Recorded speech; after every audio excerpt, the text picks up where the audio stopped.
भी स्टार्ट होती है मुंबई शहर से, जहां पर हम ये देख पाते हैं कि मुंबई के पुलिस हेडक्वार्टर के अंदर एक मीटिंग चल रही होती है। इस पुलिस मीटिंग के अंदर एक मिनिस्टर सारे आईपीएस ऑफिसर के साथ मीटिंग कर रहा होता है और यहाँ पर ये मिनिस्टर सारे आईपीएस को ये बताता है कि हमारी कंट्री के अंदर दो बहुत बड़े टेररिस्ट हो चुके हैं और इन दोनों का नाम है दया और यति। और ये दोनों टेररिस्ट यानी कि दया और यति एक दूसरे के भाई है, जिसमें से दया बाहर रहता है और यति इंडिया के अंदर से ऑपरेट करता है। लेकिन इन्हीं दोनों को लेकर अभी हाल में ये इंटेलिजेंस मिली है कि इन दोनों को अभी हाल में ही अरब कंट्रीज से बहुत सारी फंडिंग मिली है एंड इसलिए हमारे देश के इंटेलिजेंस ये कहती है कि ये दोनों आतंकवादी हमारे देश के अंदर इलीगल तरीके से बहुत सारे बम, मिसाइल, गन्स, बुलेट और ड्रग्स लेकर आने वाले हैं। हालांकि ये लोग सारा सामान इलीगल काफी टाइम से ला रहे हैं, लेकिन अब हमें ये खबर मिली है कि अब ये दोनों आतंकवादी ये सारा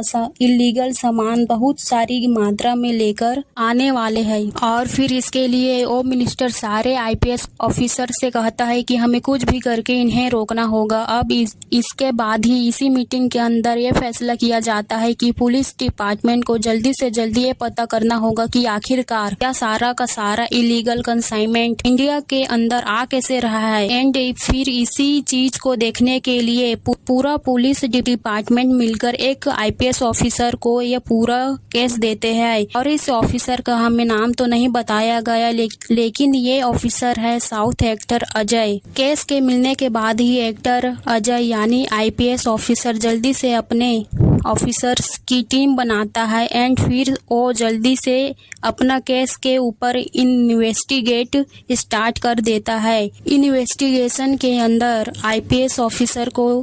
यति का एक आदमी मिलता है एंड फिर अब वो लोग उसे पकड़कर उसे टॉर्चर करते हैं। तब वो आईपीएस ऑफिसर अजय के सामने इस बात को बताता है कि आतंकवादी दया और यति के लिए काम करता है, लेकिन उसने 3 महीनों से उन्हें नहीं देखा है। लेकिन यहीं पर आईपीएस अजय उससे ये पूछता है कि आखिरकार वो लोग इन सारे इलीगल सामान को इंडिया के अंदर लेकर कैसे आते हैं, क्योंकि जाहिर है तब भी वो लोग शिप से इंडिया के अंदर इस सामान को लाने की कोशिश करेंगे, तब इंडिया के कोस्टल गार्ड उन्हें घेर लेंगे और उनकी चेकिंग से वो लोग बच नहीं पाएंगे। पर ये सुनकर यति का जो आदमी होता है वो आईपीएस अजय को बताता है कि असल में उनका जो इलीगल सामान इंडिया के अंदर आता है उन्हें वो लोग शिप से तभी उतार लेते हैं जब शिप पानी के अंदर होता है और इसलिए अब शिप पोर्ट तक पहुंचता है तब कोस्टल गार्ड ऑफिसर को उसमें कुछ भी नहीं मिलता है। लेकिन आईपीएस अजय इस बात को सुनकर बहुत ज्यादा शॉक हो जाता है। सारी बातें जानने के बाद ही आईपीएस अजय अपनी टीम के साथ सीधा रत्नागिरी जाता है एंड वहां जाकर इन्वेस्टिगेट करके उन्हें पता लगता है कि यहाँ पर बेसिकली जितने भी लीगल कंसाइनमेंट उतारे जाते हैं उन सभी को उतरवाने में, लोकल पुलिस से बचाने में वहाँ का डीएसपी है जो उनकी मदद करता है। और वो इसलिए क्योंकि वहाँ का डीएसपी बहुत ज्यादा करप्ट है। उस डीएसपी का नाम होता है डीएसपी तुलसी। ये पता लगते ही टीम सीधा डीएसपी के पास जाती है और डीएसपी से इन्वेस्टिगेट करके उन्हें पता लगता है कि पानी के अंदर इलीगल कंसाइनमेंट को उतरवाने का सारा काम गांव के लोग करते हैं और इन सभी का जो लीडर है उनका नाम भैरा है। अब ये सब पता लगने के बाद ही आईपीएस अपनी टीम के साथ सीधा भैरा के पास जाता है और वो उसे एक पुलिस की तरह नहीं बल्कि एक स्मगलर की तरह मिलता है और वो भैरा से एक डील करते हुए उसे कहता है कि उसे भी शिप से अपना इलीगल सामान उतरवाना है और इसलिए वो ये चाहता है कि बहरा उसका काम करे, जिसके बदले में भैरा को बहुत सारे पैसे देगा। लेकिन यहाँ पर हम देख पाते हैं कि जैसे ही बहरा ऐसा सुनता है वैसे ही वो इस काम को करने से मना कर देता है और भैरा एंड उसके आदमी आईपीएस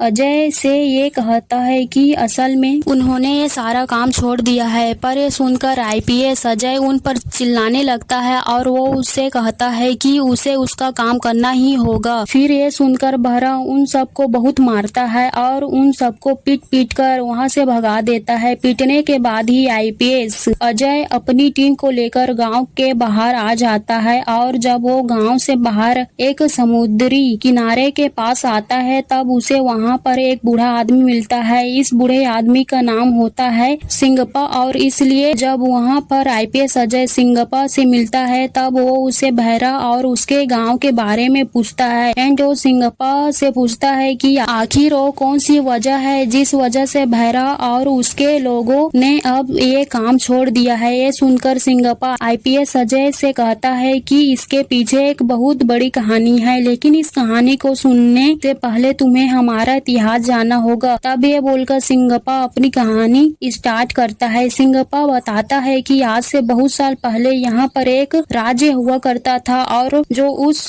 राज्य के जो सैनिक थे वो बहुत ही ज्यादा निडर, ताकतवर और बहादुर थे। एंड इसलिए उन जैसा योद्धा आस पास कहीं भी नहीं था और इसलिए इस राज्य के ऊपर जब तक जितने भी हमले हुए उन सभी हमलों में उन सारे योद्धाओं ने राज्य को बचा के रखा। लेकिन इतने सारे युद्ध लड़ने की वजह से राज्य को बहुत नुकसान हुआ और फिर इसलिए जब यहाँ पर अंग्रेज आए तब इस राज्य के योद्धाओं ने उन अंग्रेजों को तो भगा दिया, पर इतना सब होने की वजह से राज्य का शासन बिगड़ गया और यहाँ का राज्य और पूरा राजपाट समाप्त हो गया। और फिर इसलिए यह सब होने के बाद ही वो सारे योद्धा जो कि इस राज्य की हिफाजत करते थे वो सभी ने अपने परिवारों को लेकर यहाँ पर गांव बसाना शुरू कर दिया। उन सभी वीर योद्धाओं ने मिलकर यहाँ पर 4 गांव बनाए और उन चारों गांव के अंदर एक ऐसा योद्धा होता था जो कि पूरे गांव को लीड करता था। तब अब क्योंकि राजपाट खत्म हो चुका था और यहाँ के लोगों के पास कमाने का कोई भी जरिया नहीं था, इसलिए यहाँ के लोगों ने पानी में उतरकर मछली पकड़ना शुरू किया और उन्हीं सब चीजों ने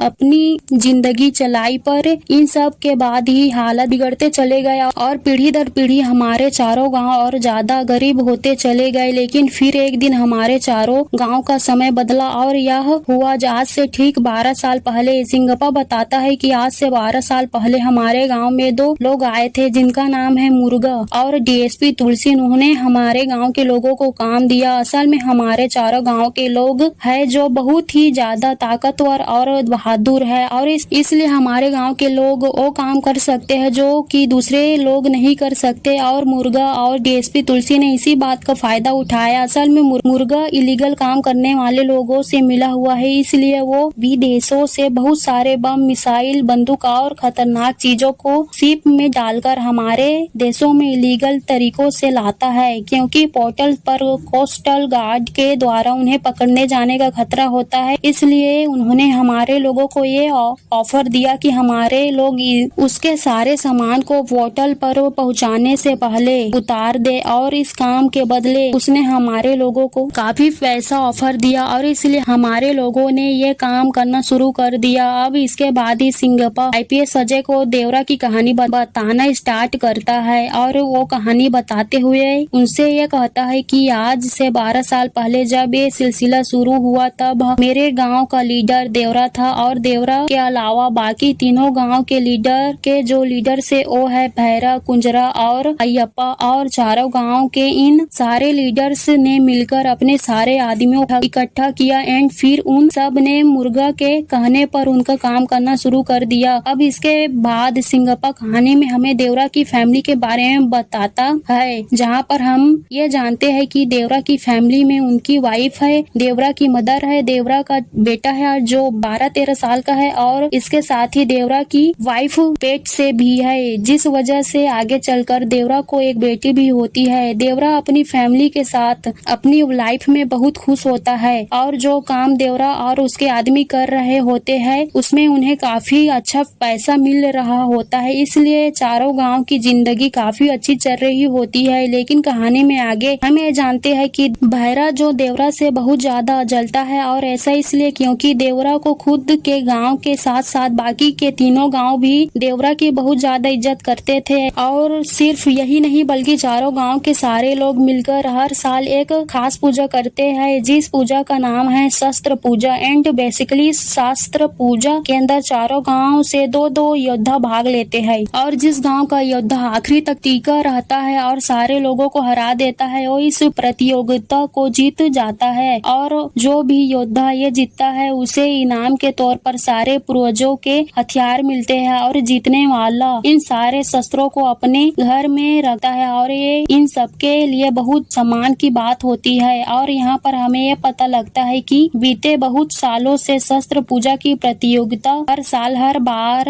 देवरा ही जीतता है। एंड इस रीजन से भी भैरा देवरा से बहुत ज्यादा नफरत करता है, लेकिन सबके सामने वो हमेशा यह दिखाता है कि वो देवरा का दोस्त है। अब इसके आगे हमें पता लगता है कि देवरा के गांव में एक लड़का होता है जिसकी उम्र 15-16 साल होती है। एंड ये लड़का पढ़ाई करने के लिए बाहर शहर जाता है और गांव शहर के बीच में बस से अप डाउन करता है। लेकिन एक दिन अचानक से जब वो शहर से पढ़ाई करके अपने गांव आ रहा होता है, तभी रास्ते में कुछ आतंकवादी उसके बस को घेर लेते हैं और उसके पूरे बस को बम से उड़ा देते हैं। फिर बस के अंदर जो भी लोग बचे होते हैं उन सबको गोलियों से मार देते हैं और फिर वो लोग मरे हुए लोगों से सारे सामान लूट पाट कर लेते हैं। अब जब इस लड़के की डेड बॉडी देवरा के गांव पहुंचती है, तब देवरा को ये देखकर बहुत बड़ा धक्का लगता है, क्योंकि जो बच्चा मरा होता है उसके पिता पहले से ही मर चुके होते हैं। एंड इसलिए ये बात देवरा को बहुत ज्यादा दुखी करती है। लेकिन फिर देवरा और बाकी गांव के लीडर से मिलने के लिए मुर्गा और डीएसपी तुलसी आते हैं और वो दोनों सबसे कहते हैं कि कल के दिन उन्हें अगला माल उतारना है।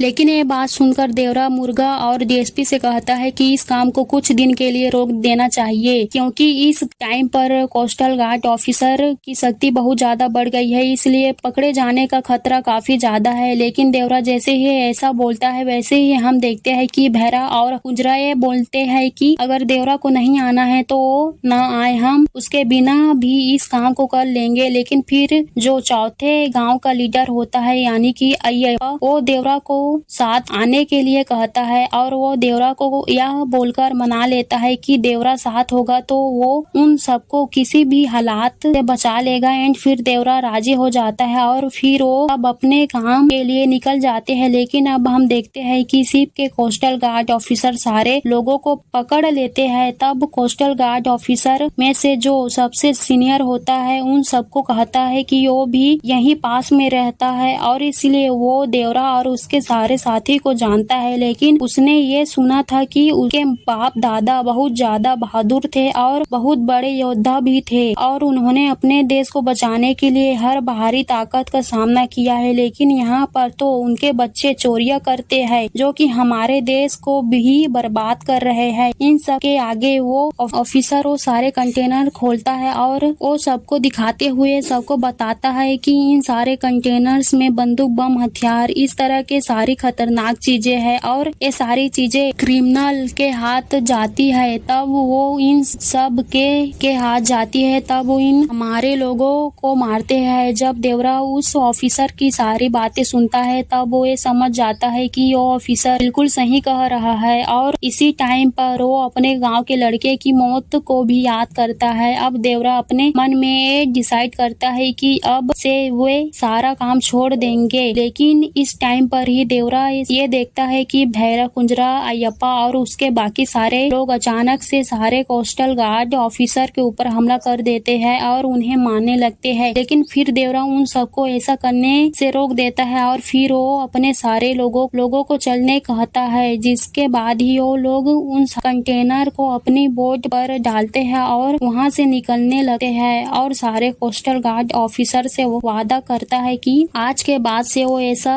कोई काम नहीं करेगा। और रही बात उसके गांव के लोगों की, तो वो उन्हें भी ऐसा कुछ नहीं करने देगा। और फिर यह बोलने के बाद ही अपने सारे लोगों के साथ गांव आ जाता है। वो लोग गांव पहुंचते हैं तब मुर्गा और डीएसपी तुलसी वहां पर आते हैं। एंड वो लोग देवरा से अपना सामान मांगते हैं, लेकिन देवरा उनके सामने उनके सारे सामान को डिस्ट्रॉय कर देता है और वो उन सबसे कहता है कि आज से वो लोग उनका काम नहीं करेंगे। और उनके साथ ही देवरा चारों गाँव में ऐलान करता है कि आज के बाद से वही नहीं बल्कि चारों गाँव में कोई भी आदमी उनका काम नहीं करेगा। देवरा जैसे ही ऐलान करता है वैसे ही देवरा का गांव और अय्यप्पा का गांव उनके सपोर्ट में आते हैं। लेकिन भैरा और कुंजरा के गांव वाले उनका विरोध करते हैं और कुछ लोग देवरा से लड़ने भी आते हैं। लेकिन देवरा उन सबको धूल चटा देता है और अपने हथियार से उन सब के पीठ पर एक्स बना देता है और सब लोगों से कहता है कि अगर आगे से भी किसी ने कुछ करने की कोशिश की तो उसका भी वो वही हाल करेगा। हालांकि देवरा के ये सब बोलने के बाद भी गांव के बहुत सारे लोग होते हैं जो कि इलीगल काम जारी रखते हैं, लेकिन जितनी बार भी वो लोग ये सब करते हैं उतनी बार ही देवरा उन्हें रोक देता है और उन सबके पीठ पर एक निशान बना देता है ताकि बाकियों को भी ये संदेश मिल सके कि देवरा से कोई भी नहीं बच सकता। और फिर इसके बाद ही हम देखते हैं कि चारों गांव मिलकर फिर से फिशिंग करने लगते हैं और मछलियां पकड़कर अपनी जिंदगी चलाने लगते हैं। पर ये सब बहरा को बहुत ज्यादा बुरा लगता है, इसलिए वो देवरा को किसी भी तरह से हटाने की कोशिश करता है। अब बहरा और कुंजरा अपने गांव के साथ मिलकर ये प्लान बनाता है कि दोनों गांव के लोग मिलकर देवरा को मार देंगे। अब कुछ दिन बाद ही हम देखते हैं कि जो अयप्पा होता है उसकी बहन की शादी होती है, जिसमें सबके साथ साथ देवरा भी आता है। और इसलिए अयप्पा की बहन की शादी के अंदर बहरा कुंजरा मिलकर देवरा को बहुत सारी शराब पिला देते हैं, जिस वजह से देवरा अपना होश नहीं संभाल पाता। वो लोग देवरा के कानों में ये बात डाल देते हैं कि इस शादी के टाइम का फायदा उठाकर बहुत सारे ऐसे लोग हैं जो कि मुर्गा के साथ मिल गए हैं और वो इलीगल सामान को उतरवाने के लिए समुद्र के पास गए हैं। अब जैसे देवरा इन बात को सुनता है वैसे ही देवरा उन सबको रोकने समुद्र के पास पहुंच जाता है, लेकिन ये सब बहरा और कुंजरा का प्लान होता है। एंड इसलिए जैसे ही देवरा वहां पर पहुंचता है वैसे ही बहरा और कुंजरा के बहुत सारे लोग वहां पहुंच जाते हैं और उसके हाथों में बहुत बड़े बड़े हथियार होते हैं और वो लोग देवरा पर हमला कर देते हैं और उसे जान से मारने की कोशिश करते हैं, लेकिन देवरा उन सबको जान से मार देता है। अगली सुबह हम ये देखते हैं कि चारों गांव के लोगों को इस बारे में पता चलता है कि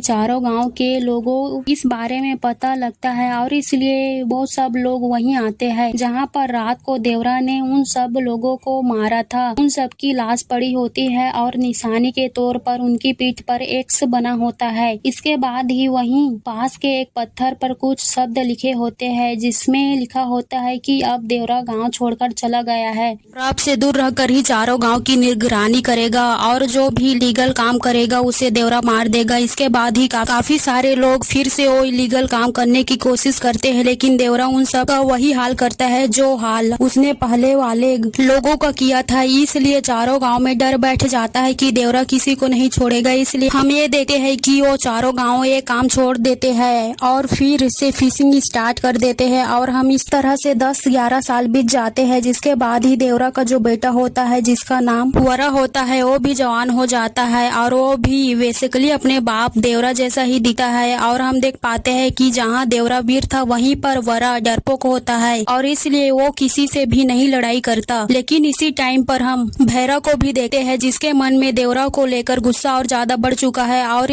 उसके गांव के जिन भी लोगों को देवरा ने मारा है उन सबके बच्चों को इकट्ठा करके एक आर्मी बनाता है एंड बचपन से उन्हें ट्रेन कर जवानी तक उन्हें ऐसा बना देता है कि मानो वो सारे के सारे किलिंग मशीन हो। और भैरा उन सबको ऐसा इसलिए तैयार करता है ताकि जब उसे देवरा मिले तो वो उन सब के जरिए देवरा को खत्म कर दे। इसके बाद आगे हम देखते हैं कि गांव में सब कुछ ठीक चल रहा होता है, सब लोग अपना काम कर रहे होते हैं और जब कोई भी लोग इलीगल काम करते हैं तो देवरा उन्हें मार देता है। अब एक दिन अचानक से हमें देखते हैं कि भैरा के गांव के कुछ लड़के देवरा की बेटी को छेड़ देते हैं, यानी वरा की बहन को। लेकिन जैसे इस बारे में वरा को पता लगता है वैसे ही वो उन लड़कों को बहुत मारता है। जब वरा उन सबको पीट के वहाँ से जा रहा होता है तभी भैरा अपने गाँव के उन लड़कों में से एक को जान से मार देता है। जिसके बाद गाँव में ये बात फैल जाती है कि वरा ने एक लड़के को मार दिया है। अब ये बात जैसे ही वरा को पता लगती है कि उसके पिटने से किसी की जान गई है तब वो सीधा